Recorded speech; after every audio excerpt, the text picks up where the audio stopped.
So we're just going to run through shoulder flexion pails. All right, so for this one, we're just going to do it on the wall to just to allow us greater range that we can work in. When we're on the ground and we're doing it, typically we can only really work effectively if we've got a really great range of motion through the lats and through shoulder flexion.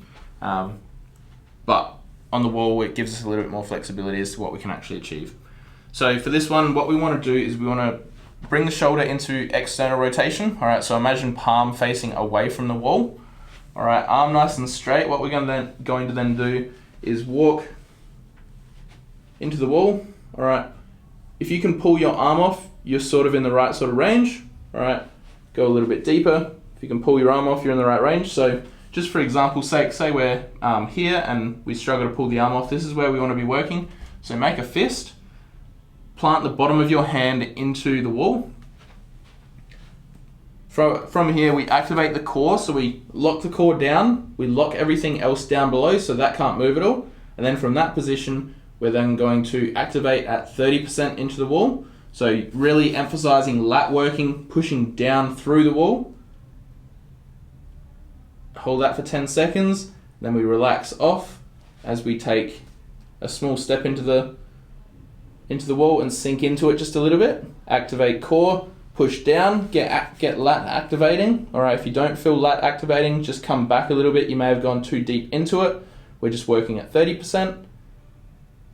And slowly relax, sink into it a little bit deeper. All right, activating at 30%. Really emphasizing lat working. Have your fingers on the lat if you want, just to make sure that it's actually doing the job that it's supposed to be doing. And slowly relaxing. So on the fourth repetition, we're going to be going into 100% activation. All right, so make sure you're nice and square to the wall. You're not twisted. You're not sort of trying to gain extra range that you don't actually have. All right, activate the core down. All right, stabilize yourself so you can spread the legs a little bit, get a better stance. Activate and push down into the wall as hard as you possibly can, getting full activation through lat. So it's more about the lat activation than it is how hard you push into the wall, but just get maximum lat activation into the wall. We're going to hold that until you start to feel it's really fatiguing. So I can already start to feel it in mine.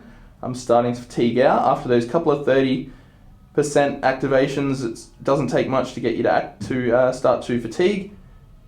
So 3, 2, 1, and then sink into it just a little bit further and come out of the stretch. So that's the basic pails for shoulder flexion. All right, with this, we're just trying to generate a little bit of extra range, but then also generate some strength in that new range that we develop.